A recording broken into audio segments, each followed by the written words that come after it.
Welcome to the most serene, vulnerable, and peaceful moment of the night. Welcome to Somnulentus History.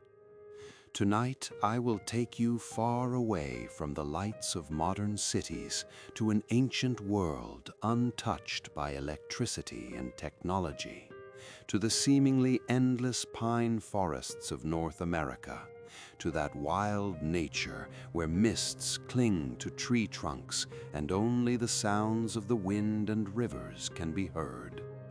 Our subject is history's largest, furriest, and perhaps loneliest mystery, Bigfoot, or as the old legends whisper his name, Sasquatch. This story is not told to frighten you, but to let you drift into daydreams before the vastness of nature. Now take a deep breath and join me as we take our first step into the depths of the woods. To think of the Bigfoot legend as a modern phenomenon is a mistake. In truth, this story has existed since the first humans set foot on this continent.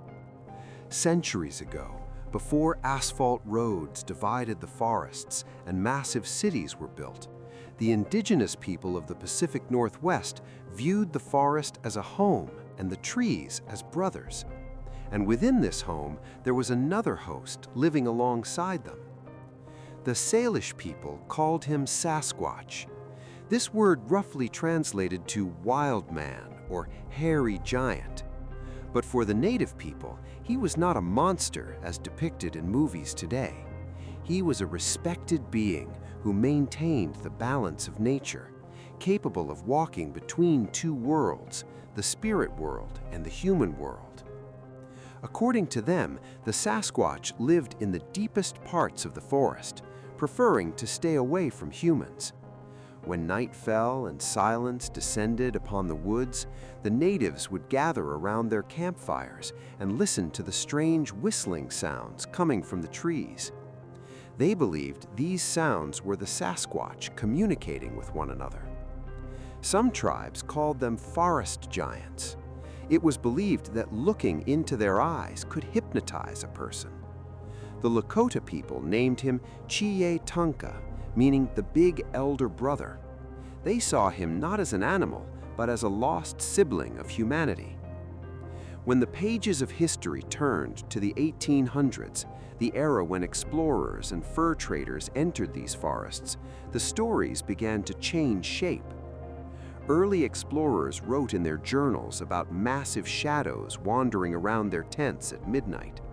They wrote that when they woke up in the morning, their supplies were untouched, but dried meat hung on high branches had vanished. The forest was an unmapped labyrinth full of secrets, and within this labyrinth, something was hiding in the shadows. Time moved on, the world changed, but the mystery in the forest never faded. There are thousands of stories told about Bigfoot. However, some have been etched into history with their details. Let us travel to that warm July of 1924, to the state of Washington, the foothills of Mount St. Helens, a region known as Ape Canyon. A group of gold miners were staying in a small wooden cabin deep in the woods. They spent their days panning for gold in the river and their nights in deep sleep from exhaustion. But that night was different. According to the miners, they woke up at midnight to the sound of heavy rocks hitting the roof of the cabin. It was pitch black outside. However, in the moonlight filtering through the log walls, they saw massive silhouettes moving at the edge of the forest. The miners waited for morning in fear. When dawn broke, they found giant footprints around the cabin. Interestingly, these beings had not harmed them. It was as if they simply wanted to say, "This is our territory, leave." Since that day, that region has become the heart of the legend. Another unforgettable story happened to a man named Albert Ostman. Again, in 1924, Ostman was camping alone in the forests of British Columbia. One night, while sleeping soundly in his sleeping bag, he woke up to a strange shaking. He was still inside his sleeping bag, but he was moving. Something, yes, something very strong had picked him up, sleeping bag and all, and was carrying him away. According to Ostman, this journey lasted for hours. When he was finally set down, he found himself in a valley surrounded by steep cliffs with no exit. Standing before him was a Sasquatch family, covered entirely in hair, standing about 8 feet tall. Ostman claimed he spent 6 full days with these beings. He saw that they neither made fire nor used tools. They fed only on roots and berries. They did not harm Ostman. They only watched him with curiosity, just as we watch a creature in a zoo. When Ostman finally found an opportunity and escaped, no one believed his story. But until the end of his life, he never stopped talking about the peaceful giants he saw in the depths of the forest. And when the calendar showed 1967, the legend took on flesh and bone. Roger Patterson and Bob Gimlin were riding their horses through the Bluff Creek area of California. The air was cool, the ground was damp, the afternoon sun was filtering through the trees. Suddenly, the horses became restless and reared up. Patterson fell from his horse, but he didn't let go of his camera, because on the opposite bank of the creek, a gray, massive figure was walking. That was the moment the most debated 53 seconds in world history were recorded. The being in the footage was not a bear, it was not a gorilla.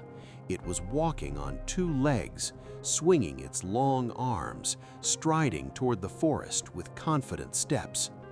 The most crucial point of the video is the moment the being pauses for a split second and looks back at the camera, at us. There was no savagery in that look. There was no fear, only a deep weariness and tranquility. It was as if to say, "You again?" When Patterson recorded that image that day, he didn't know it would spark a debate that would last for decades. Scientists analyzed the gait, studied the muscle structure. Some said it was a costume, others said it was real. But whatever that being in the footage was, it blended into the mists of the forest that day and disappeared, never to be seen so clearly again. Even today, with technology so advanced, with satellites monitoring the world inch by inch, Bigfoot has not been found. Perhaps he is there not for us to find, but simply for us to imagine. Perhaps Bigfoot is nature's last great secret kept from us. Think about it. Somewhere in the world, perhaps even at this very moment as you listen to this story, there is someone walking silently under massive trees, leaving footprints in the soft soil, living without ever being seen by anyone.